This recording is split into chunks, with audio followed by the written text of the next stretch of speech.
नमस्कार।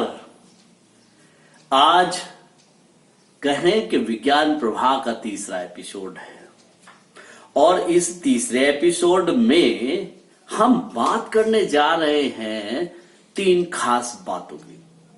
वैसे मैं सबसे पहले एक खबर बता दूं कि हमारे हिम मानव की हम कल्पना करते थे, लेकिन हिम टाइगर मिल गया है ना। उसकी फोटो आ गई है तो अच्छी बात है।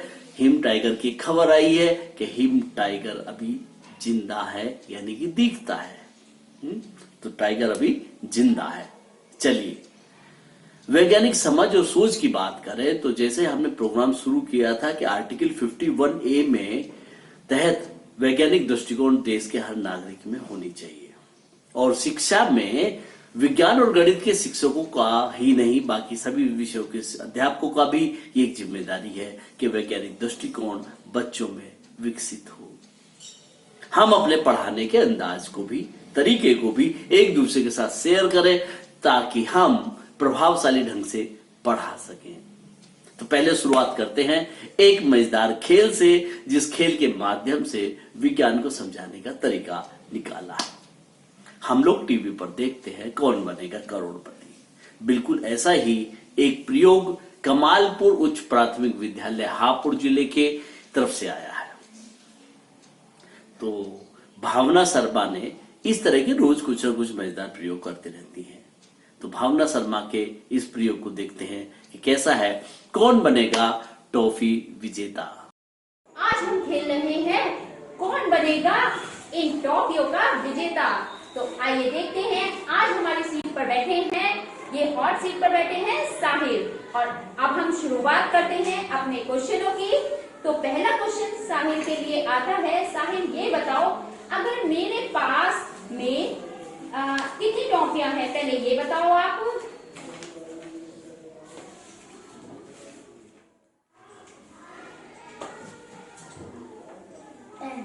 टेन टॉफियां हैं।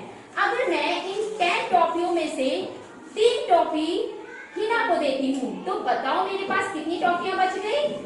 मेरे पास कितनी टॉफियां बची? 7 टॉफी। और ये वाला क्वेश्चन साहिल जीत गए हैं। तो ये 2 टॉफियां एक क्वेश्चन की हुई साहिल की। अब दूसरा प्रश्न।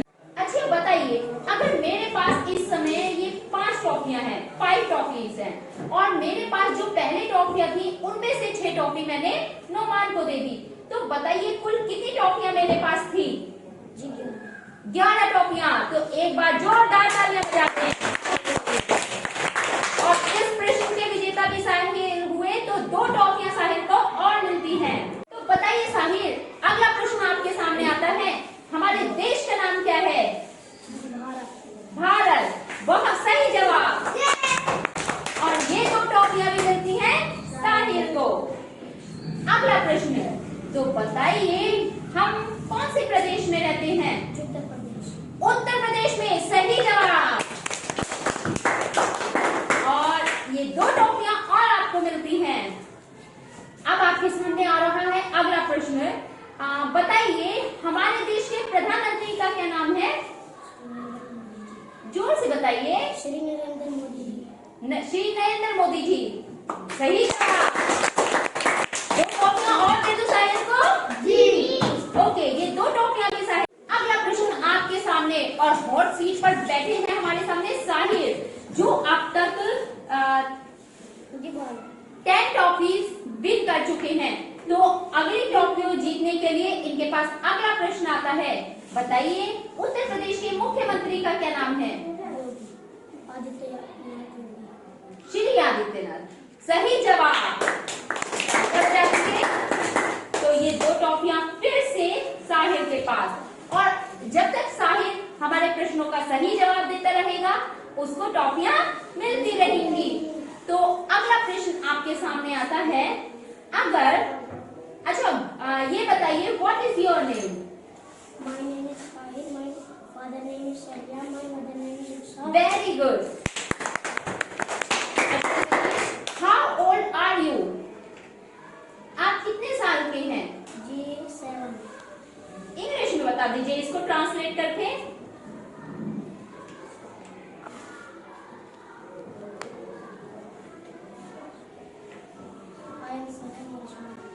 जोर से बताइए। I am 7 years old. क्या ये सही है? जी। तो तालियां बजाइए। दो टॉफियां साहिल को और मिली हैं। देखिए साहिल हॉट सीट पर बैठा है और साहिल जीतता जा रहा है टॉफियां। तो अगला प्रश्न साहिल के सामने, प्रश्न आपके सामने आता है, भारत की राजधानी बताइए। नई दिल्ली। नई दिल्ली सही जवाब। और ये दो टॉफियां फिर से साहिल को मिलती हैं। अगला प्रश्न आपके सामने, उत्तर प्रदेश की राजधानी बताइए। जी लखनऊ। लखनऊ सही जवाब। साहिल सारे क्वेश्चनों के सही जवाब देते जा रहे हैं। मुझे ऐसा लगता है कि ये सारी टॉफियां साहिल विन करने वाले हैं। तो बाकी बच्चों को क्या मिलेगा, चलिए अभी देखते हैं। अगले प्रश्न की तरफ चलते हैं। साहिल हमें यह बताइए आप कि आप फरवरी की स्पेलिंग सुना दीजिए। FFEBRUARY फरवरी। Very good. मार्च की सुना दीजिए। MARCH मार्च। तो देखा आपने, हमने साहिल से इतने सारे प्रश्न करे और साहिल सभी प्रश्नों का सही जवाब देता रहा। तो साहिल आप काउंट करके बताइए, आपने आज कितनी टॉफियां जीती हैं?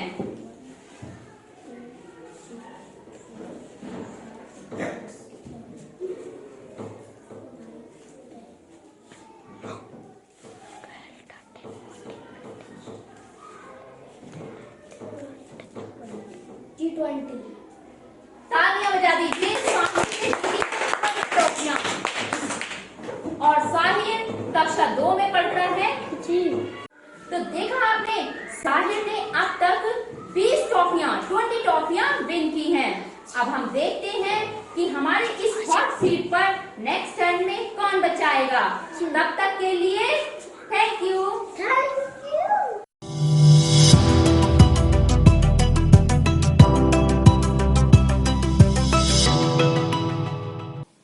विज्ञान प्रवाह की इसी क्रम में हम लोग चलते हैं अब आगे और अगली खबर की ओर, अब अगली जानकारी की ओर।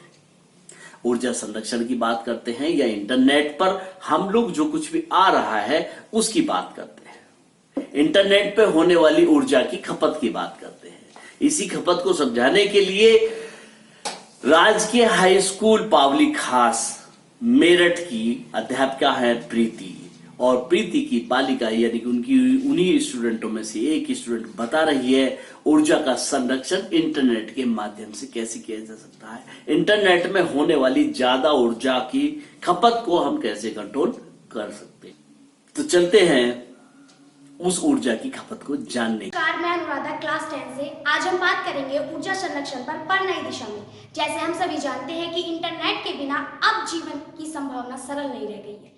तो अब हम सभी को यह जानने की भी जरूरत है कैसे हम इंटरनेट के स्मार्ट यूजर बने और इसकी बचत कैसे करें, और इस सारे डाटा को संभालने के लिए ऊर्जा लगती है उसकी खपत भी कम कर सकते हैं। तो इसके लिए मैं सभी को जागरूक करना चाहूंगी। तो आज मैं सब विद्यार्थियों के लिए टिप्स शेयर करूंगी जो आपको स्मार्ट इंटरनेट यूजर बना सकती है। जैसे कि आप सभी को मैंने बताया है कि डाटा की जितनी मात्रा महत्वपूर्ण है उतनी ही उसके रखरखाव की लागत भी है, जिससे खपत कम करना हमारा नैतिक दायित्व है। तो आरंभ में मैं बताती हूँ कि तीन सिंपल स्टेप को हम फॉलो करके कैसे हम eco friendly smart internet user बन सकते हैं। इनके साथ इनमें सबसे पहले है आप स्मार्टली डाटा यूज और चूज करें या ब्राउजर ताकि कंटेंट ओपन हो, अनावश्यक ऐड और नोटिफिकेशन को स्किप करें, जो कि हम इजीली कर सकते हैं। नंबर 2, जो भी आपकी ब्राउजिंग हिस्ट्री है समय समय पर डिलीट करें या अपडेट करते रहें, और ऐप्स के जो कैच बचे रह जाते हैं उसको भी क्लियर करें। नंबर 3, अपने ईमेल्स इनबॉक्स आउटबॉक्स में जो भी मैसेज है उन्हें चेक करें। अगर वो आपके लिए अननेसेसरी है तो आप उनको डिलीट कर सकते हैं, जो कि हमारे लिए अलग से समय निकालने की कोई आवश्यकता नहीं है। हम इसे जिस समय पर हम फोन यूज कर रहे हो उस समय पर भी कर सकते हैं। आपको इसे ऊर्जा व डाटा ही नहीं बचेगा, आपके गैजेट भी हेल्दी होगा। तो इसी के साथ ऊर्जा संरक्षण की जागरूकता की तरफ कदम उठाते हुए धन्यवाद अनुराधा।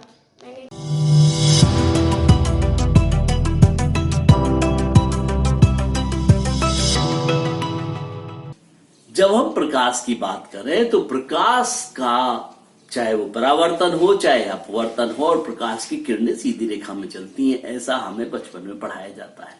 लेकिन जैसे जैसे हम बड़े होते जाते हैं तब हमें पता चलता है कि प्रकाश खाली सीधी रेखा में ही नहीं चलता, प्रकाश दाएं बाएं भी चलता है, अपने रास्ते से भटकता भी है।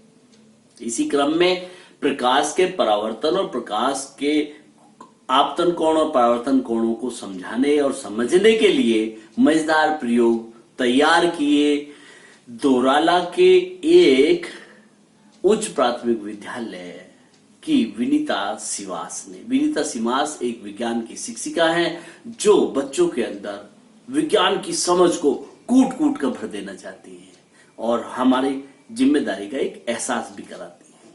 तो चलते हैं दोराला के उस स्कूल में। सो हेलो एवरीवन, आज हम रिफ्लेक्शन का एक दूसरा एक्सपेरिमेंट करेंगे। इसके लिए हमें चाहिए एक स्केल, एक डी, पेंसिल, कुछ all pens, white sheet, paper holding clip, एक मिरर। ठीक है, सो लेट्स गेट स्टार्टेड। सबसे पहले हम एक लाइन ड्रॉ करेंगे, ठीक है, और फिर उसको उधर हम एक परपेंडिकुलर बनाएंगे। परपेंडिकुलर के लिए एक लाइन बनाएंगे और इधर हम 60 डिग्री का एक एंगल बनाएंगे जिसको हम इंसिडेंट रे बोलेंगे।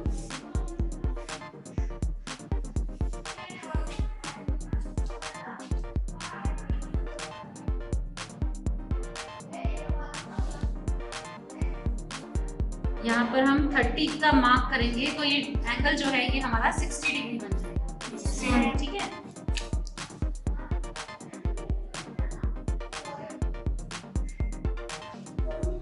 इस तरह से ये हमारी इंसिडेंट रे तैयार हो गई है। Yes ma'am. ये हमारा 90 डिग्री का नॉर्मल है। यस अब हम यहाँ पर रिफ्लेक्टेड रे देखेंगे कि वो कहाँ पर आ रही है। ये हमने सेटअप इधर रेडी कर रखा है तो हम इसी में कंटिन्यू करते हैं अपना। हम कुछ ऑल पेन्स लेंगे और उन्हें इंसिडेंट रे पर लगाएंगे।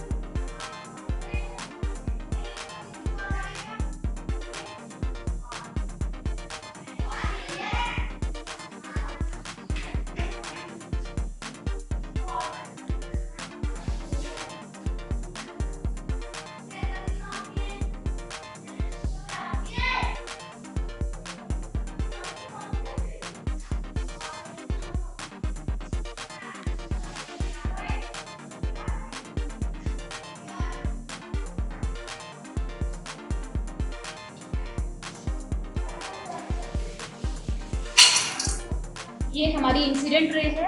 हम इसकी रिफ्लेक्शन शीशे में देखेंगे और उसी के अकॉर्डिंग हम इसका रिफ्लेक्टेड रे पता करेंगे।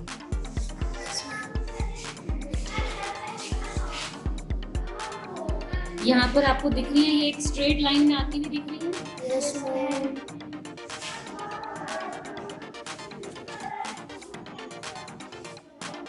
तो अब जहाँ ये पॉइंट हमें दिख रहा है हम उधर ही अपने पिन्स लगाएंगे।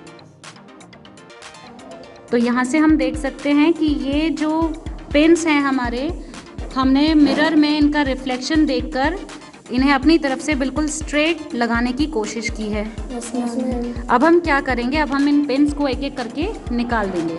निकालो विश्वास।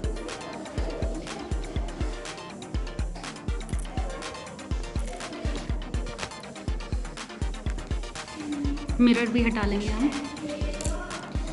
ये जो पिन्स हैं हमारे, इनकी जगह पर हम स्ट्रेट लाइन लेंगे। तो अब हमने पिन्स हटाए और उसके बाद हमने देखा कि हमारे पिन्स हटाकर ये हमने जब प्रोटेक्टर से इस एंगल को मेजर करा तो हम देख सकते हैं कि ये 0 to 60 तक पहुंच रहा है, यानी कि 60 डिग्री पर एक्यूरेट आ रहा है।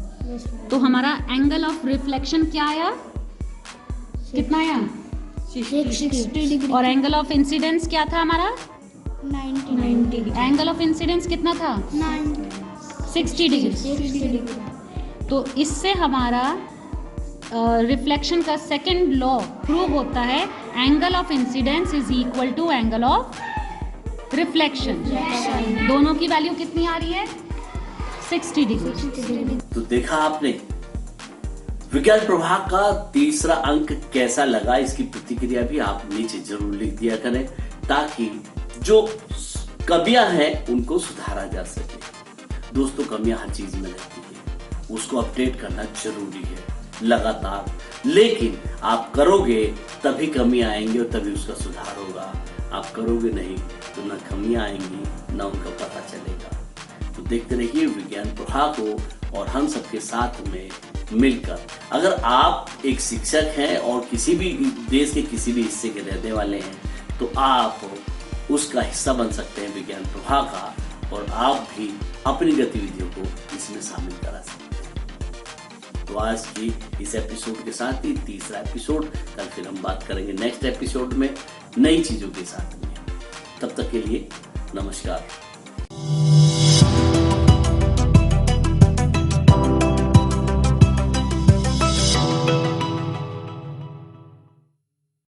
इस प्रकार की वीडियो या साइंटिफिक एक्टिविटीज से अपडेट रहने के लिए इस चैनल पर सब्सक्राइब कीजिए।